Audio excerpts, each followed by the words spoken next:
അല്ലെങ്കിൽ എങ്ങനെ കുട്ടൻ മരിച്ചു എന്നുള്ള ആ ഒരു അന്വേഷണമാണ്, ഒരു ഇൻവെസ്റ്റിഗേഷൻ. കാലൻ ആൻഡ് കുട്ടൻ. പുള്ളി കാലനെ പോലെ കൊമ്പൊന്നുമില്ല, തയ്യൊക്കെ കെട്ടി ഫോട്ടോ ഒക്കെ ഇട്ട് പെട്ടിയൊക്കെ പിടിച്ചിട്ട് ജെയിംസ് ബോണ്ടിനെ കൊണ്ട് വരുന്ന ഒരാളാണ് കാലൻ. ഒരു ഇൻവെസ്റ്റിഗേഷൻ നടത്തുന്നുണ്ട്. അത് ഞാനും പിന്നെ ഇദ്ദേഹം അശ്വിനികാമിയും കൂടെ എങ്ങനെ മരിച്ചേ എന്നെനിക്ക് അറിയണമെന്നേ. പുറത്തുള്ള അതുപോലെ കൊമേഴ്സ്യലി വിജയിക്കുന്ന അവർ പോലും വിചാരിച്ചിട്ടില്ല. ഞാനത് ചോദിച്ചു, നിങ്ങൾ എന്ത് കണ്ടിട്ട് തന്നെ ഈ കാരണം ഞാൻ ഇതുമായിട്ട് സിമിലറുള്ള ഒന്നും ചെയ്തിട്ടില്ല. അപ്പോൾ അയാൾ ഈ ആക്ടേഴ്സിനെ നോക്കിയായിരുന്നു. അപ്പോൾ അയാളിങ്ങനെ ചിത്രങ്ങൾ നോക്കുമ്പോൾ എൻ്റെ ഒരു ചിത്രം അയാൾക്ക് സ്ട്രൈക്ക് ചെയ്തു. എൻ്റെ ജല്ലിക്കെട്ട് കണ്ടിട്ടാണ് നയൻതാരയുടെ പടത്തിന് എന്നെ വിളിച്ചത്. അത് അവരാ വിളിക്കുമ്പോഴേ പറഞ്ഞു ജല്ലിക്കെട്ട് കണ്ടിട്ടാണ്. പ്രഭു എന്ന് പറയുന്ന അദ്ദേഹം മറ്റേ ഡ്രീം വാരിയർ പിക്ചേഴ്സ് വാരിയേഴ്സ് മറ്റേ കൈലിയൊക്കെ ചെയ്തേ, അവർ ശരിക്കും ജല്ലിക്കെട്ട് കണ്ടിട്ടാണ് എന്നെ വിളിച്ചത്. അപ്പം മലയാള സിനിമ ഇല്ല സാറേ, മലയാള സിനിമ എല്ലാവരും വാച്ച് ചെയ്യുന്നുണ്ട്. എനിക്ക് എൻ്റെ എക്സ്പീരിയൻസ് വെച്ചിട്ടെന്ന് പറഞ്ഞു കഴിഞ്ഞാൽ അങ്ങനെ ഒരു മേക്കർ, ഒരു വർക്കറാണ്, നല്ല ഒരു, അതായത് അത് ഹാർഡ് വർക്ക് ചെയ്യുന്ന ആളാണ്.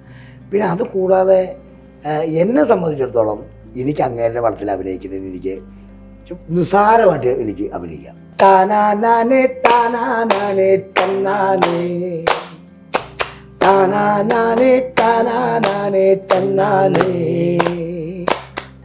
കുട്ടിക്കാലം തൊട്ടേ നമ്മൾ കൂട്ടുകാരല്ലേ. സുനിൽ സുഗത, ജാഫർ ഇടുക്കി രണ്ടുപേരുമാണ് ദ ക്യൂ സ്റ്റുഡിയോയിൽ. നമസ്കാരം. നമസ്കാരം. കുട്ടൻ്റെ ശിനിഗാമി പേരിനെ പറ്റിയുള്ള ചർച്ചകളും സംസാരങ്ങളും ഒരുപാട് ഇതിനു മുന്നേയൊക്കെ സംസാരിച്ചുകൊണ്ട് ഞാൻ ചോദിക്കുന്നില്ല, എനിക്കറിയാവുന്ന സാധനങ്ങൾ ഞാൻ പറയാം. ശിനിഗാമി എന്ന് പറയുമ്പോൾ ഞാൻ ആദ്യം തന്നെ ശിനിഗാമി എന്ന വാക്ക് കേൾക്കുമ്പോൾ ഗൂഗിൾ അടിക്കുന്നു. അപ്പം അതിൽ വരുന്നു ജാപ്പനീസ് വാക്കാണ്, കാലൻ എന്നുള്ള അർത്ഥം, മരണത്തെ കണക്ട് ചെയ്യുന്ന സംഭവങ്ങളൊക്കെ. എനിക്കറിയാനുള്ളത് ഇന്ദ്രൻ ചേട്ടനാണ് ഈ ശിനിഗാമി എന്നുള്ള ക്യാരക്ടർ ചെയ്യുന്നത്. ഈ ജപ്പാനിലുള്ള കാലൻ എങ്ങനെയാണ് കേരളത്തിലേക്ക് വരുന്ന അവസ്ഥ, ഈ ജപ്പാനിലുള്ള കാലൻ എങ്ങനെയാണ് മലയാളത്തിൽ സംസാരിക്കുന്നത്, ഇത് കണ്ടെങ്ങനെ? ഇത് കുറച്ചൊരു ഫാൻറ്റസിയും ഒക്കെ ഉള്ളൊരു സിനിമയാണ്. ഭയങ്കര അതിൻ്റെ അർത്ഥത്തിൽ. അപ്പോൾ റിയലിസ്റ്റിക് ആയിട്ടുള്ളൊരു റിയലിസ്റ്റിക് ആയിട്ട് കഥകളിലെ ഒരു ഫാൻറ്റസി എലിമെന്റ് ഉണ്ട് അതിൽ. കാലൻ എന്ന് പറയുമ്പോൾ തന്നെ നമുക്ക് കാണാവുന്ന ഒരാളല്ലോ, പക്ഷെ ഇത് കാണാവുന്ന ഒരാളാണ്. ജപ്പാനിലെ കാലം ഇവിടെ വരുന്ന ഒരു ഡെപ്യൂട്ടേഷനിൽ വരികയാണ്. നമ്മുടെ ഇവിടുത്തെ കാലൻ താൽക്കാലികമായി ഒരു ലീവ് എടുത്തിരിക്കുകയാണ് ടെമ്പററിയായിട്ട്. അപ്പൊ ആ സാഹചര്യത്തിൽ ജപ്പാനിലെ കാലം വരുന്നു. പിന്നെ ജപ്പാനിലെ കാര്യം, ജപ്പാനീസ് ഭാഷ ഈ കുട്ടൻ നമ്മുടെ ജാഫർ ഭായി ആണ്. ജാഫറിന് ഇപ്പോൾ മലയാളം കുട്ടന് മലയാളം അല്ല അറിയുള്ളൂ. അപ്പോൾ അയാൾ ജപ്പാനീസ് ഭാഷ പറഞ്ഞിട്ട് കാര്യമില്ല. അപ്പോൾ ഇന്ദ്രൻ വരുന്നത് പുള്ളി കാലിനെ പോലെ കൊമ്പൊന്നുമില്ല, തയ്യൊക്കെ കെട്ടി ഫോട്ടോ ഒക്കെ ഇട്ട് പെട്ടിയൊക്കെ പിടിച്ചിട്ട് ജെയിംസ് ബോണ്ടിനെ കൊണ്ട് വരുന്ന ഒരാളാണ് കാലൻ. അപ്പോൾ അതൊരു കൺസെപ്റ്റിലാണ് ഇത് പോകുന്നത്. അപ്പോൾ അതാണ് കുട്ടൻ്റെ ശിനിഗാമി. ആ കാലൻ കുറച്ച് നമ്മുടെ കാലിനെ പോലെ ഇദ്ദേഹം അത്ര എന്താ പറയുക, കുറച്ചൊരു ഹൃദയം അലിവുള്ള ഒരാളാണല്ലേ. അപ്പോൾ ഭീകരനല്ല. അപ്പോൾ കുട്ടൻ ഇത് ഇത്ര നമ്മൾ പറയാമെന്ന് പറഞ്ഞത് സംവിധായകൻ. അപ്പോൾ കുട്ടൻ പറയുന്നത് കുട്ടൻ മരിച്ചത് കുട്ടൻ അറിയുന്നില്ല എങ്ങനെ മരിച്ചതെന്ന്. എൻ്റെ ഈ മരണത്തിൻ്റെ കാരണം കണ്ടുപിടിച്ച് അത് തേടിയിട്ടുള്ളൊരു യാത്രയാണ്. ഭയങ്കര ഇൻട്രസ്റ്റിംഗ് ആയിട്ട് എന്തുകൊണ്ട് കുട്ടൻ മരിച്ചു അല്ലെങ്കിൽ എങ്ങനെ കുട്ടൻ മരിച്ചു എന്നുള്ള ആ ഒരു അന്വേഷണമാണ്, ഒരു ഇൻവെസ്റ്റിഗേഷൻ. കാലൻ ആൻഡ് കുട്ടൻ ഇൻവെസ്റ്റിഗേഷൻ, അതാണ് സിനിമ. ഇൻട്രസ്റ്റിംഗ് ആയിട്ടുള്ള ഒരു തീമാണ്. ഇപ്പൊ ഈ സുനിലേട്ടൻ ഈ ഇതിന്റെ ഒരു ഫസ്റ്റ് തോട്ട് പറയുന്നത്, ഒരു വൺ ലൈൻ ഒക്കെ പറയുമ്പോൾ ജാഫ്രിക്ക തന്നെ ചെയ്തൊരു സിനിമ ആണ് എനിക്ക് വീണ്ടും ഓർമ്മ, മലയാളത്തിൽ തന്നെ. അതേ സിനിമയെന്ന് ഓർമ്മയുണ്ട്. ഇതേപോലെ ഒരു മരണത്തിന് ശേഷം മരണത്തിന്റെ അന്വേഷിക്കാൻ ഉള്ളത്, മരണത്തിന് ശേഷം അയാൾ തന്നെ വീണ്ടും വരുന്ന ഒരു സിനിമ മലയാളത്തിൽ തന്നെ ചേട്ടൻ അഭിനയിച്ചിട്ടുണ്ട്. ജാഫ്രിക്ക ആ ക്യാരക്ടർ അല്ല, ജാഫ്രിക്ക ആ ക്യാരക്ടർ അല്ല, ജാഫ്രിക്ക സിനിമയിൽ അനുഗ്രഹീതൻ ആന്റണി അതിലും പാട്ട് പാടിയിട്ടുണ്ടല്ലോ. അതില് ഒരു പാട്ട്, ഒരു കള്ളുപാട്ട്, ഒരു തെങ്ങിന്റെ ചോട്ടില് മാട്ടമൊക്കെ എടുത്ത് വെച്ച് അത് കണ്ട്. ഇതിലും പാട്ട് പാടിയിട്ടുണ്ടല്ലോ, ഒരിക്കലും പാട്ടില്ല. ഗംഭീര പാട്ട് പാടി, ഹിറ്റാണല്ലോ പാട്ട്. ഇതില് എന്താ പാട്ട് പാടാനുണ്ടായിരുന്ന സാഹചര്യം? പാട്ട് ജാഫ്രിക്ക പാടി അഭിനയിക്കുന്ന സാഹചര്യം ആയതുകൊണ്ട് ഞാൻ അഭിനയിച്ചാൽ മതിയായിരുന്നു. പാട്ട് എഴുതിയതും ഈ ഡയറക്ടർ തന്നെയാണ്. അദ്ദേഹം പാരഡി പാട്ടുകൾ, നല്ല പാട്ടുകളും പാരഡിയും കൊള്ളൂലെന്നല്ല കേട്ടോ, പാരഡി വേറെ, പാരഡി എഴുതും, നല്ല പാട്ടും എഴുതും, ഷോർട്ട് ഫിലിമും ചെയ്തിട്ടുണ്ട്, 3-4 സിനിമ ചെയ്തിട്ടുണ്ട്. റഷീദ് പാറക്കൽ എഴുത്തുകാരനാണ് ബേസിക്കലി. ആള് തക്കാളി കൃഷിക്കാരൻ്റെ സ്വപ്നങ്ങൾ എന്ന് പറഞ്ഞൊരു പുസ്തകമുണ്ട്, ഫേമസ് ആയിട്ട്. കുറേ നോവലുകളും കഥകളൊക്കെ എഴുതിയിട്ടുണ്ട്. ആളുടെ സമീർ എന്ന് പറഞ്ഞ സിനിമ വളരെയധികം ശ്രദ്ധിക്കപ്പെട്ടൊരു സിനിമയായിരുന്നു. അവാർഡിലൊരു ഫൈനലിസ്റ്റൊക്കെ വന്നതാണ് സിനിമ. സമീർ അല്ലേ? സമീർ ആ. അപ്പം അങ്ങനെ അപ്പോൾ ആള് ബേസിക്കലി ഒരു എഴുത്തുകാരനാണ്, റൈറ്ററാണ്. ഇപ്പോൾ സിനിമ ചെയ്യുന്ന ആദ്യത്തെ സിനിമയാണിത്. അപ്പോൾ അദ്ദേഹം ഇങ്ങനെ ഈ പാട്ട് അല്ല, രണ്ടാമത്തെ സിനിമ സമീറാണ് ആദ്യത്തെ സിനിമ. അവരുടെ മനസ്സിലുണ്ട് ഈ പാട്ട്. അപ്പം ഈ പാട്ട് ആരെ കൊണ്ട് പാടിക്കുവാണെന്ന് എനിക്കറിയില്ല. അങ്ങനെ പാട്ട് ഉണ്ട്, നമുക്ക് മ്യൂസിക് ഇടണമല്ലോ, മറ്റേ ലൊക്കേഷനിൽ ഇടണ്ടേ. അങ്ങനെ പറഞ്ഞ് ഒന്ന് പാടി നോക്കാവോ ഇക്കായ അഭിനയിക്കണ്ടേ. ആ പ്രൊഡ്യൂസർ പില്ലാക്കിലും പറഞ്ഞു, അദ്ദേഹം എല്ലാം പറഞ്ഞപ്പോഴത്തേക്ക് ഞാൻ പറഞ്ഞ പാടി നോക്കാം. കാരണം വെച്ച് കഴിഞ്ഞാൽ ഒരു മീറ്റർ എനിക്ക് ഹൈപ്പിച്ച് അതിലേ പറ്റുള്ളൂ. കാരണം വെച്ചാൽ ഹൈപ്പിച്ച് പാട്ടുകളില്ലേ, അല്ലെങ്കിൽ പിന്നെ തൊണ്ടയൊക്കെ കറാകുറാന്ന് ഒച്ച വെക്കും. ഹൈപ്പിച്ച് ഒരു സി ഷാർപ്പിലൊക്കെ വരുന്നൊരു പാട്ടുകളൊക്കെയാണ് നമ്മൾ നോട്ട്സൊക്കെ അറിയാലേ, പറഞ്ഞിട്ടുള്ള ഈ ഗാനമേളയുടെ കൂടെ കുറെ കാലം നടന്നല്ലേ. അപ്പം സംഗീതം ഒന്നും പഠിച്ചിട്ടില്ലെങ്കിലും അതും ഇതൊക്കെ എങ്ങനെയാണ് പറയാറിയാം. അപ്പം അങ്ങനെ വന്നു, ഒരു സ്റ്റുഡിയോയിൽ കയറി ഒന്ന് പാടി, കുറച്ച് ക്രാക്കൊക്കെ വന്നു. അപ്പോൾ കുറച്ചുകൂടെ അവർ സിസ്റ്റത്തിൽ അതിൻ്റെ എന്തോ ഇച്ചിരി കയറ്റി അങ്ങനെയൊക്കെ എന്തോ ചെയ്ത് അങ്ങനെ ഒരു 3-4 പ്രാവശ്യം പാടിക്കഴിഞ്ഞിട്ട് എനിക്ക് തോന്നി നമ്മളല്ലായിരിക്കും ചിലപ്പോൾ അങ്ങനെയാണ്. പക്ഷേ ഔട്ട് വന്നു കഴിയുമ്പോഴത്തേക്കും അവർ പറഞ്ഞു ഇനി വേറെ ആരും പാടണ്ട, ഈ പാട്ടിട്ടാൽ മതി എന്ന് പറഞ്ഞു. അങ്ങനെ ആ പാട്ടിട്ട് ഞാൻ അഭിനയിക്കുകയും ചെയ്തു. അങ്ങനെയാണ് ആ പാട്ടിലേക്ക് വന്നത്. ആ പാട്ട് കൂടാതെ ഇതിനകത്തൊരു മനോഹരമായ ഒരു പാട്ട് വേറെ ഉണ്ട്, നല്ല രസകരമായ ആ പാട്ടും. ഇത് ഞാൻ പാടിക്കൊണ്ടൊരു അഭിനയിക്കുന്ന, ഇപ്പം സാറൊരു പടത്തിൽ അഭിനയിച്ചുകൊണ്ടിരിക്കുക, സാറൊരു പാട്ട് പാടിക്കഴിഞ്ഞാൽ അത് വൈറലൊക്കെ ആവും അല്ലേ. പാട്ടുകാരനല്ലോ, ഞങ്ങളൊന്നും പാട്ടുകാരല്ലോ. അതുകൊണ്ടുള്ള സംഭവമാണ്. പിന്നെ ആ പാട്ടിൻ്റെ വരികൾക്ക് ഒരു അർത്ഥവും കാര്യങ്ങളൊക്കെ ഉള്ള അത് നല്ല രസമാണ്. അത് നമ്മളുടെ കുറച്ച് ചെറുപ്പകാലത്തിലേക്കും പഴയതിലേക്കും ഒന്ന് തിരിഞ്ഞു നോട്ടം എന്ന് പറയൂലേ, ആ തിരിഞ്ഞു നോട്ടത്തിലേക്ക് ചെല്ലും. ആ പാട്ട് കേൾക്കുമ്പോൾ പയ്യൻ നോക്കും എങ്ങനെയൊക്കെ ഉണ്ടായോ. ഈ പല സംഗീത സംവിധായകരെ പറയണ കേട്ടിട്ടുണ്ട്, അതായത് അഭിനേതാക്കളിനെ പാട്ട് പാടാൻ വിളിക്കുമ്പോൾ അവർക്ക് ഭയങ്കര മടിയാണ്, ഭയങ്കര നിർബന്ധിച്ചിട്ടാണ്. ഇപ്പോൾ പൃഥ്വിരാജ് പാടുന്നാലും കുറെ അഭിനേതാക്കൾ പാടുന്നുണ്ടല്ലോ, പാട്ട് പാടാൻ വിളിക്കാൻ ഭയങ്കര ബുദ്ധിമുട്ടാണ്, നിർബന്ധിച്ചാലേ അവർ പാടാൻ വിളിക്കുള്ളൂ. ജാഫ്രിക്ക എങ്ങനെയാണ്, പാട്ട് പാടാൻ വിളിച്ചാൽ റെഡിയാണോ അപ്പോൾ തന്നെ? അത് അവർ ആവശ്യപ്പെടുമ്പോഴത്തേക്കും നമുക്ക് പാടാൻ ചെറിയ കഴിവൊക്കെ ഇല്ലേ, അത് വെച്ചിട്ട് നമ്മൾ ഏറ്റെടുക്കുമല്ലേ. നമ്മളുടെ എത്ര വെയിറ്റ് ഒക്കെ ഇടണേ.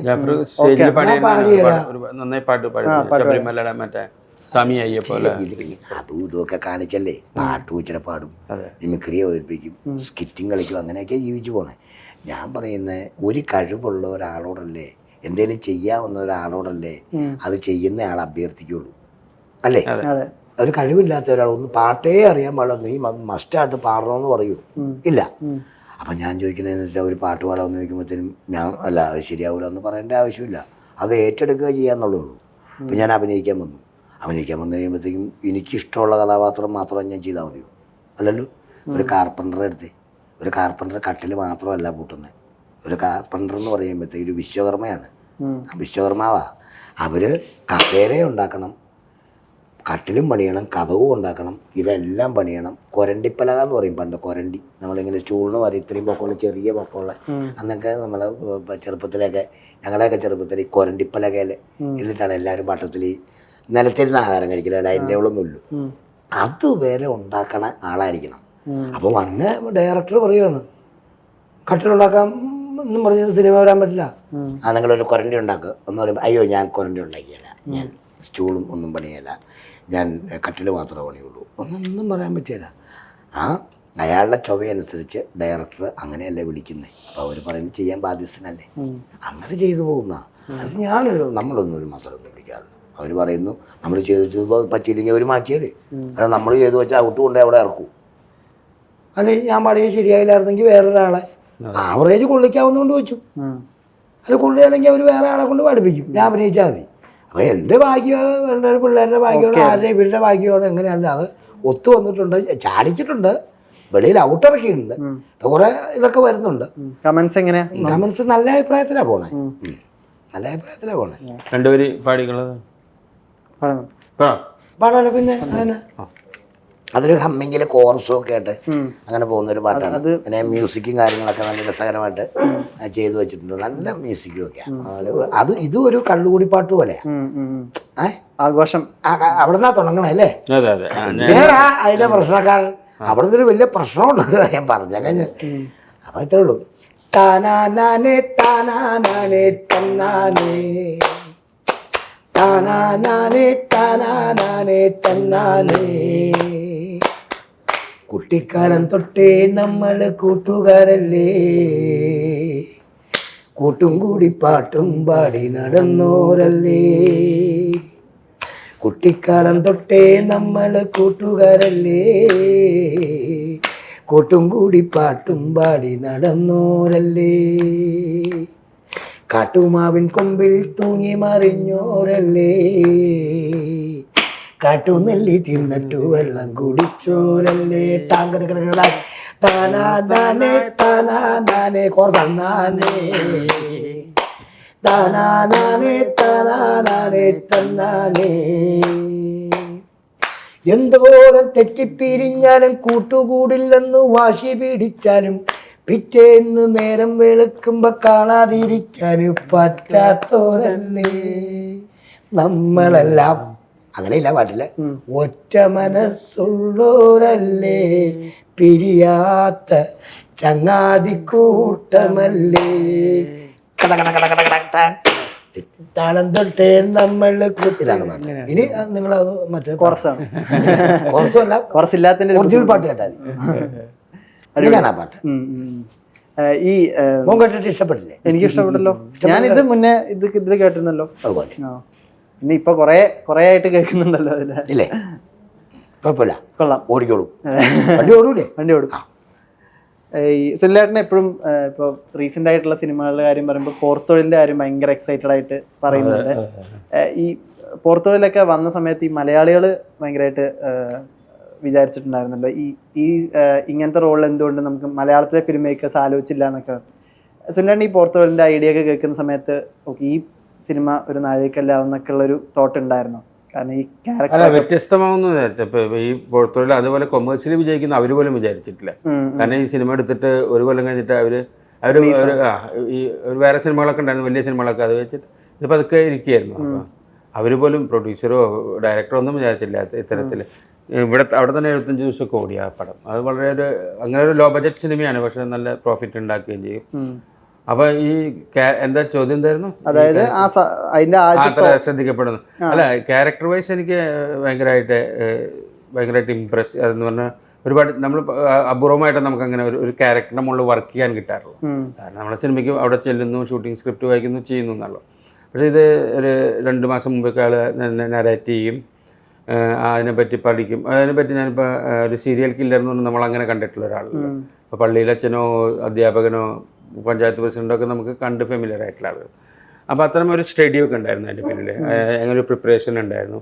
അദ്ദേഹം നന്നായിട്ട് തന്നെ ഹെൽപ്പ് ചെയ്തായിരുന്നു. ഡയറക്ടറും സ്ക്രിപ്റ്റ് റൈറ്ററും ഒരാൾ തന്നെയാണ്. അപ്പോൾ ആ തരത്തിലൊരു പ്രിപ്പറേഷൻ നമ്മൾ നാടകത്തിലൊക്കെ കുറേ കഴിഞ്ഞ് അങ്ങനെ ആ ഒരു ഇതുണ്ടല്ലോ, ഒരു തിയേറ്ററിക്കൽ ഒരു വർക്ക് ഉണ്ടല്ലോ. നമ്മൾ നാടകം അവതരിപ്പിക്കേണ്ട ഒരു 2 മാസമൊക്കെ റിഹേഴ്സലൊക്കെ ചെയ്തിട്ടൊക്കെയാണ് ഒരു ക്യാരക്ടറിലേക്ക് എത്തുന്നതൊക്കെ. ആ തരത്തിൽ ഇതിൽ വർക്ക് ചെയ്യാനൊരു സമയമൊക്കെ അങ്ങനെ അപൂർവമായിട്ടോ സിനിമകൾ കിട്ടാറുള്ളൂ. അപ്പോൾ സിനിമ എന്തായാലും ശ്രദ്ധിക്കപ്പെടും. എൻ്റെ ക്യാരക്ടർ ഭയങ്കര രസമുള്ളതാണ്, ഞാൻ ചെയ്യാത്ത തരത്തിലാണെന്നൊക്കെ എനിക്ക് തോന്നിയത്.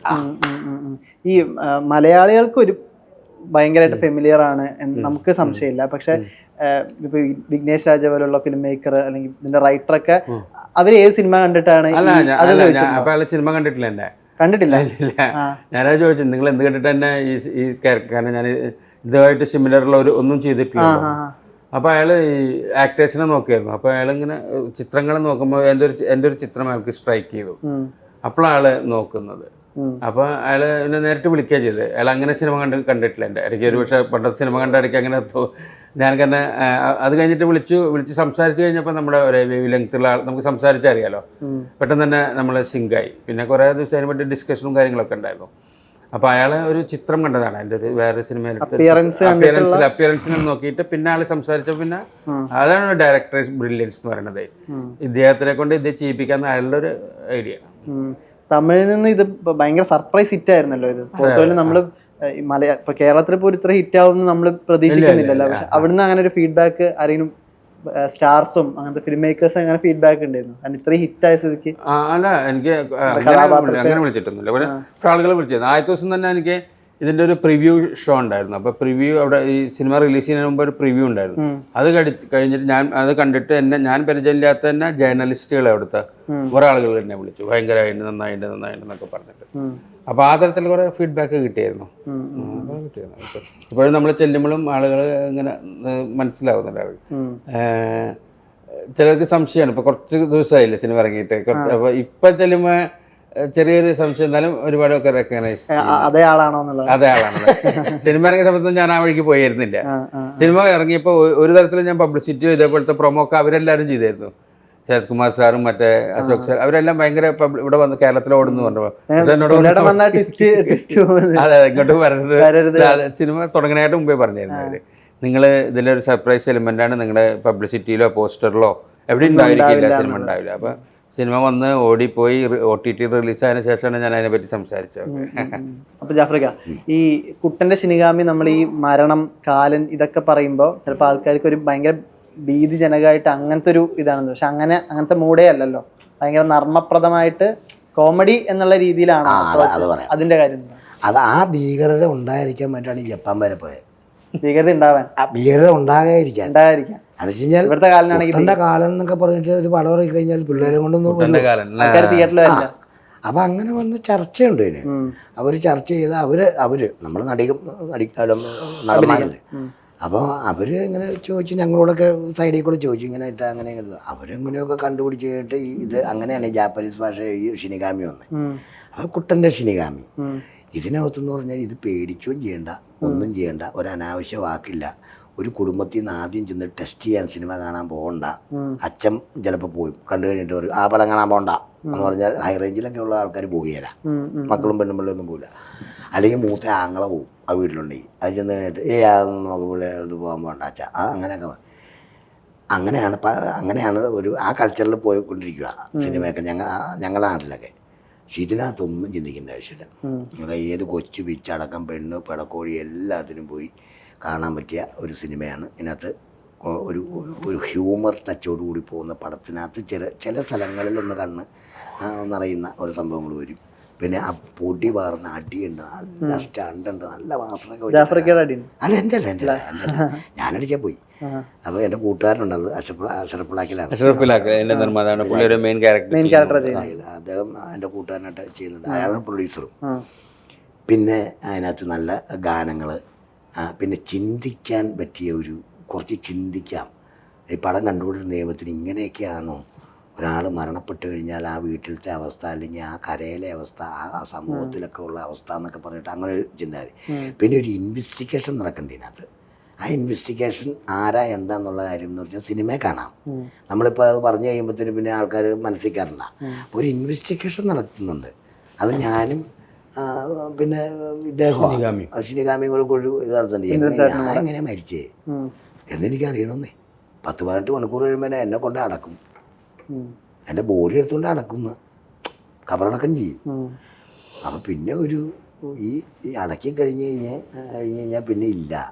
അപ്പം ആ സമയം കൊണ്ട് അത് ഒരു തീരുമാനമാകുന്നതൊക്കെയായി പടം.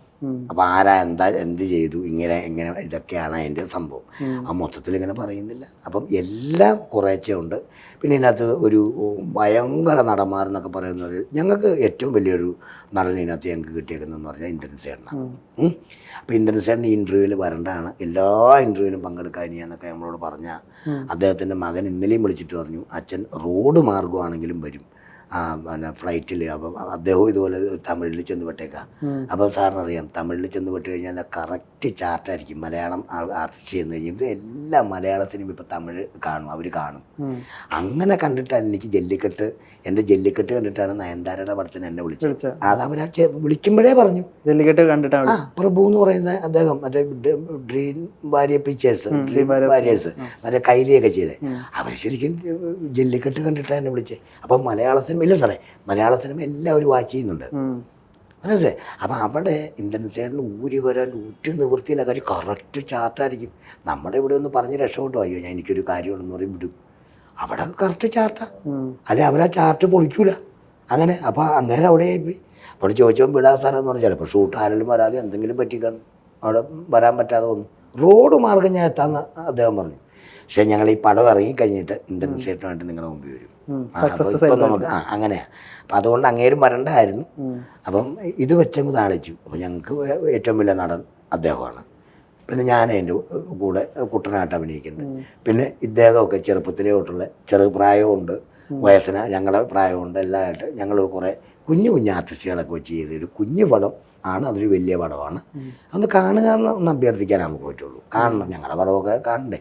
എല്ലാ സിനിമയും കാണുകയും ചെയ്യണം, വിജയിപ്പിക്കുകയും ചെയ്യണം. അതാണ് നമ്മളെ. അതിൻ്റെ കൂടെ നമ്മുടെ സൈഡിൽ അങ്ങനെ അതാണ്. ഈ കോമഡിയുടെ കാര്യം പറഞ്ഞപ്പോൾ എനിക്ക് പെട്ടെന്ന് ഈ നിങ്ങൾ രണ്ടുപേരുടെയും മുമ്പ് ചെയ്ത ശ്രദ്ധിക്കപ്പെട്ട കോമഡി ക്യാരക്ടേഴ്സ് ഏതാണെന്ന് ആലോചിക്കുമ്പോൾ രണ്ടുപേരും ഒരേ ഫിലിം മേക്കറിൻ്റെ സിനിമയിലാണ് കോമഡി ചെയ്തത്. അതിപ്പോൾ സുനിലേട്ടൻ്റെ പറയുകയാണെങ്കിൽ ഈ കപ്പ്യാർ വേഷം, ആ മെയിനിലെ വേഷം, ജാഫ്രിക്കയുടെ കാര്യമാണെങ്കിൽ ഈ ചുരുളിയിലെയും ജല്ലിക്കെട്ടിലെയും. ഇത് രണ്ടും കോമഡി ഭയങ്കര എക്സ്പ്ലോർ ചെയ്യുന്ന സിനിമ, നിങ്ങളുടെ ക്യാരക്ടേഴ്സ് കോമഡി എക്സ്പ്ലോർ ചെയ്യുന്ന സിനിമ. ഇപ്പം ലിജോ എസ് പെല്ലിശ്ശേരി എന്ന ഫിലിം മേക്കർ നമ്മളിപ്പോൾ മറ്റേ ജല്ലിക്കെട്ടിൻ്റെ ബിഹൈൻഡ് ദ സീൻസ് വീഡിയോ ഒക്കെ പുറത്തിറങ്ങിയല്ലോ. അതിലൊക്കെ ഭയങ്കര വൈകാരികമായിട്ട് ഭയങ്കര ഒരാളോട് ചൂടാവുന്ന രീതിയിലൊക്കെയാണ് സെറ്റിൽ അങ്ങനെയൊക്കെ കണ്ടിരിക്കുന്നത്. അസോസിയേറ്റ് ചെയ്ത ആൾക്കാരും പറഞ്ഞ സെറ്റിൽ ഭയങ്കര കർക്കശക്കാരനാണെന്നൊക്കെ പറഞ്ഞു. അങ്ങനെ ഒരു ഫിലിം മേക്കർ ഈ കോമഡി എങ്ങനെയാണ് ഭരിപ്പിക്കുന്നത്? എന്താണ് കോമഡി ലിജോ പെല്ലിശ്ശേരി എന്ന് പറയുന്ന ആ സാറിനെ കുറിച്ചല്ല ചോദ്യം. എനിക്ക് എൻ്റെ എക്സ്പീരിയൻസ് വെച്ചിട്ടെന്ന് പറഞ്ഞു കഴിഞ്ഞാൽ അങ്ങനെ ഒരു മേക്കർ, ഒരു വർക്കറാണ്. നല്ല ഒരു, അതായത് അത് ഹാർഡ് വർക്ക് ചെയ്യുന്ന ആളാണ്. പിന്നെ അത് കൂടാതെ എന്നെ സംബന്ധിച്ചിടത്തോളം എനിക്ക് അങ്ങേരുടെ പടത്തിൽ അഭിനയിക്കുന്നതിന് എനിക്ക് നിസ്സാരമായിട്ട് എനിക്ക് അഭിനയിക്കാം, ഭയങ്കര എളുപ്പത്തിലാണ്. അതെന്നാന്ന് വെച്ച് കഴിഞ്ഞാൽ അദ്ദേഹം കാണിച്ചു തരുന്നെങ്കിൽ അത് ചെയ്താൽ മതി. അഭിനയിച്ച് കാണിച്ചു തരും. അല്ല, അങ്ങേരെ ചെയ്താലേ, അങ്ങേര് ചെയ്തത് ഞാൻ പുറകെ നടന്ന് അത് ഒറ്റ ഷോട്ടിൽ പോകണം. 3-3.5 മിനിറ്റ് ഉണ്ട്. അത് ജല്ലിക്കെട്ടില്ലേ അത് അങ്ങേര് കാണിച്ചു തന്നു. ഒരു 2-3 ടേക്ക് എടുത്തതിൽ രണ്ടാമത്തെ ടേക്ക് ഓക്കെ. അത് ഗിരീഷ് സാറാണ് അതിൻ്റെ ക്യാമറ ഒക്കെ, ഗിംബല് വളരെ കയ്യിൽ. പുള്ളി ഗിംബൽ ആരെയും തുടങ്ങിക്കുള്ളൂ, ഫ്രീ ടൈമിൽ ഗിംബിൽ പിടിപ്പിക്കും. അതായിട്ട് എടുത്തു അങ്ങേരാണ്. അത് ഇങ്ങനെ നടന്ന് അവരോട് പോയി, അവിടെ പോയി കോണിയെ കയറി, ഇവിടെ ചെന്ന് വെള്ളം ഒടിച്ച്, ഇവിടെ ഒന്ന് പറഞ്ഞ്, ജനലിൽ കൂടെ നോക്കി, അടുക്കളയിൽ പോയി കറിവേപ്പില എടുത്തു, കൊച്ചിനോട് തന്നെ അടിപൊളി കാണിക്കുന്നത്, ഇതൊക്കെ കാണിക്കണ്ടേ. ഞാനിങ്ങനെ ഒന്ന് വാച്ച് ചെയ്തു. എനിക്ക് കിലുകിലൊന്ന് പറയാ ഇങ്ങനെ കണ്ടു കഴിയുമ്പോഴത്തേക്കും. അപ്പം ഇങ്ങനെ കാണിച്ചു തന്നു. അത് ഞാൻ ചെയ്തിട്ടുണ്ട്. ചേട്ടാ കുഴപ്പമില്ല, നന്നായിരുന്നു കേട്ടോ എന്നൊക്കെ പറഞ്ഞ് വിട്ടു.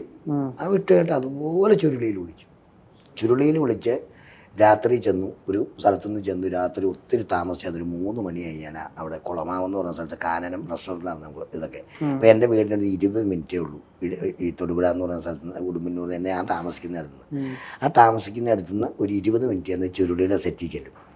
ഇനി ഒരു കാര്യം കൂടെ പറയാം. ചുരുളിയുടെ സെറ്റ് ഒരു തടിയേലിരുന്ന് തല്ലുന്നില്ലേ, ഒരു തടിയേലിരുന്നിട്ട് തല്ലി മേടിക്കുന്നത്, അതിൻ്റെ തൊട്ട് മുകളിലുള്ള സ്ഥലം ഞാൻ ഈ കഴിഞ്ഞ ജനുവരിയിൽ ഒരു 1.25 ഏക്കർ സ്ഥലവും മേടിച്ചു.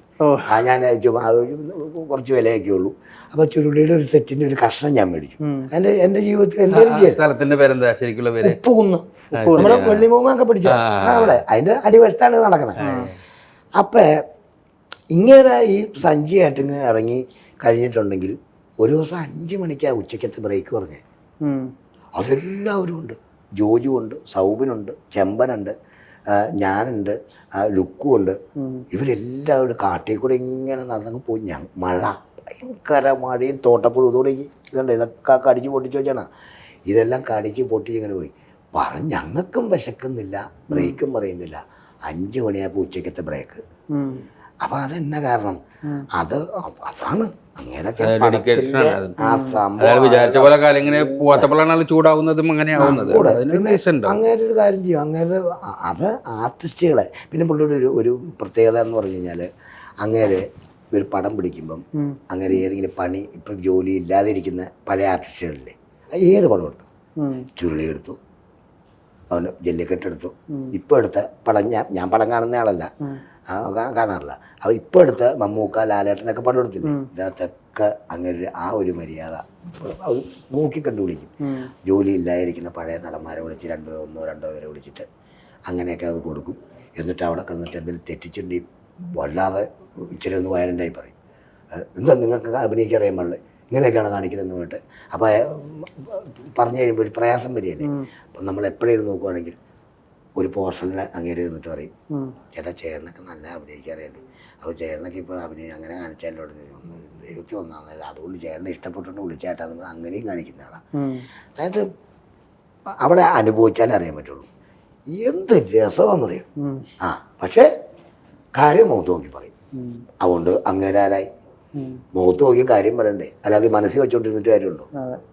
അപ്പം പുള്ളി ആ പറയുന്ന സമയമുള്ളൂ, അത് കഴിഞ്ഞിട്ട് പുള്ളി എല്ലാം ഇതായിട്ട് വരും. അപ്പം നല്ല എക്സ്പീരിയൻസാണ്.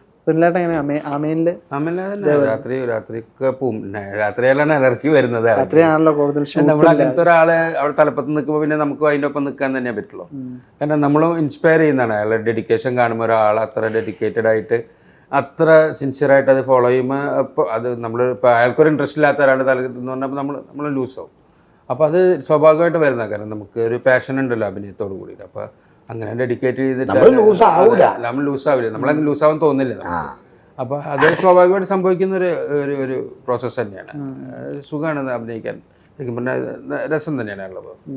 ഓരോ നമുക്ക് ഇഷ്ടം പോലെ എന്താ പറയുക സ്വാതന്ത്ര്യം തരുന്നൊരു ഇതാണ്. നമ്മളെന്ത് പറഞ്ഞാലും ഇംപ്രൂവൈസേഷൻ പറഞ്ഞാൽ നല്ലതാണെങ്കിൽ പുള്ളി ചെയ്തോളാൻ പറയും. അങ്ങനത്തെ ഒരു ഡയറക്ടേഴ്സിനൊപ്പം വർക്ക് ചെയ്യാൻ നമുക്ക് എപ്പോഴും ഇതാണ്. പിന്നെ ഭക്ഷണ കാര്യങ്ങൾ സെപ്പറേഷനൊന്നുമില്ല. അവിടെ ഉണ്ടാക്കുന്ന കാറ്ററിംഗ് ഒക്കെ ഏൽപ്പിക്കുള്ളൂ. നല്ല ഫുഡും എല്ലാവർക്കും ഒരേ ഫുഡൊക്കെ ഉള്ളൂ. അതായത് ഇപ്പോൾ ഈ നമ്മുടെ ഈ ആൾക്കാരൊക്കെ കുറ്റൊക്കെ പറഞ്ഞില്ലേ സിനിമ ചെന്നിട്ട് അവർക്ക് അത് കൊടുക്കൂല ഇത് കൊടുക്കൂല. അങ്ങനെ സെറ്റിലൊക്കെ നല്ല ഉഗ്രം ഫുഡാണ് കൊടുക്കുന്നത് എല്ലാവർക്കും. അത് കൊടുക്കുക അങ്ങനെ പറയുകയും ചെയ്യും. എല്ലാവർക്കും ഫുഡ് കൊടുത്ത് എന്നൊക്കെ പറഞ്ഞിട്ട് പുള്ളി അവനകത്ത് വരെ ഇടപെടും. എല്ലാം ചെയ്യുന്ന അങ്ങനെയാണ്. അതുകൊണ്ടല്ലേ മോനെ അങ്ങനെയൊക്കെ ചെയ്യുന്നതുകൊണ്ട് ആ കഴിവുള്ളതുകൊണ്ടല്ലേ അങ്ങനെയൊക്കെ ഏത് തലത്തിലെത്തി. അതാണ് എപ്പോഴും ബഹുമാനമുണ്ട്. ഇതിനടുത്ത് എനിക്കൊരു മൊമെന്റോയും തന്നു. അവൻ്റെ മൊമെന്റോ ഉള്ളിയല്ലായിരുന്നു. അവസാനത്തെ കുട്ടൻ്റെ ശിനിഗാമി എന്താണ് പ്രേക്ഷകരോട് അവസാനത്തെ ഒരു നോട്ട് പറയുന്നത്? അവസാനത്തെ സംഭവം എന്ന് പറഞ്ഞാൽ അവസാനം ആദ്യമായിട്ട് പറയുന്ന ഇത്രേ ഉള്ളൂ. ഞാൻ പറഞ്ഞില്ല അന്നേരം പറഞ്ഞെന്ന് പറഞ്ഞാൽ ഞങ്ങൾക്കൊരു നടൻ ഇതിനകത്തെന്ന് പറഞ്ഞാൽ ഇന്ദ്രൻ ചേട്ടനാണ്. അതിനകത്ത് ഞങ്ങൾക്കൊരു വലിയ ഇതായിട്ട് തോന്നുന്നു. ഞങ്ങൾക്ക് ആ നടൻ ജാഫ്രിക്കും ത്രൂട്ട് ക്യാരക്ടർ. അതെ, ഞങ്ങൾ രണ്ടുപേരുമാണ്. പക്ഷെ അദ്ദേഹം ഉണ്ട്, ഞാനും ഉണ്ട്, പിന്നെ ഇങ്ങേരുണ്ട്. അങ്ങനെ എല്ലാവരും കൂടെ കൂടി തരുന്നതല്ലേ. ചായ എടുത്ത് തരുന്ന പയ്യൻ വരെ സഹകരിച്ചാലേ ഉള്ളൂ ഒരു സിനിമ മുമ്പോട്ട് പോകുള്ളൂ. അവൻ തന്നെ എന്തെങ്കിലും പ്രശ്നം ഉണ്ടായിക്കഴിഞ്ഞാൽ പ്രശ്നമാണ്. അപ്പം എല്ലാം കൊണ്ടും ഒത്തിണങ്ങി ഞങ്ങളൊരു കുഞ്ഞു പടം ചെയ്തു വെച്ചു. എല്ലാ വകുപ്പുകളും ഉണ്ട്. അതായത് മറ്റേ വലിയ വട്ടത്തിലുള്ള ഇച്ചിരി ചോറിട്ടിട്ട് കുറേ കറികൾ വയ്ക്കൂലേ, അവിയല തോരൻ മറ്റേതൊക്കെ അങ്ങനെ താലിയ എന്തായാലും പേര് പറയില്ലേ, അതുപോലെയാണ് എല്ലാം ഉണ്ട്. അപ്പം ഞങ്ങളുടെ പടം ഇതിങ്ങനെ ഒരു കുഞ്ഞു പടമാണ്. പക്ഷെ ആ പ്രൊഡ്യൂസർക്ക് അത് വലിയ പടമാണ്, ഞങ്ങൾക്കും വലിയ പടമാണ്. പക്ഷെ ഞങ്ങൾ പറയുന്നതെന്ന് പറഞ്ഞാൽ മറ്റുള്ള വലിയ പടത്തിൻ്റെ ഇടയ്ക്ക് നമ്മളെ തട്ടിത്തിരിഞ്ഞ് കളയാതെ പോസ്റ്ററിൽ എന്തെങ്കിലും കണ്ടിട്ടാണ് ഇവരുടെ പടവും കൂടി ഒന്ന് കാണാടാവേ, ഇതെന്നാ കാണിച്ചു വെച്ചാണെന്ന് അറിയാമെന്നും പറഞ്ഞ് അങ്ങനെ ഒന്ന് കയറി കണ്ട് വിജയിപ്പിക്കണം എന്ന് ഒരു അഭ്യർത്ഥന ജനത്തിനോട് പറയാം. എല്ലാവിധ ആശംസകളും. അപ്പോൾ ഗംഭീര താരങ്ങളൊന്നുമില്ല, പക്ഷേ ഗംഭീര നടന്മാരുണ്ട്. അതാണ് നമ്മുടെ ഒരു പ്ലസ് പോയിന്റ്. ഈ സിനിമ ചെറിയ സിനിമയാണ്, പക്ഷേ ആദ്യത്തെ കുറച്ച് ദിവസങ്ങൾ പ്രേക്ഷക സപ്പോർട്ട് ഇല്ലാണ്ട് മുന്നോട്ട് പോകാൻ പറ്റില്ല. അപ്പോൾ അത് തന്നെ തിയേറ്ററിൽ വന്ന ആളുകൾ സിനിമ കാണുക, അതൊക്കെ തന്നെ പറയാനുള്ളൂ. സഹകരിക്കണം കേട്ടോ. Thank you. പടം കാണണേ.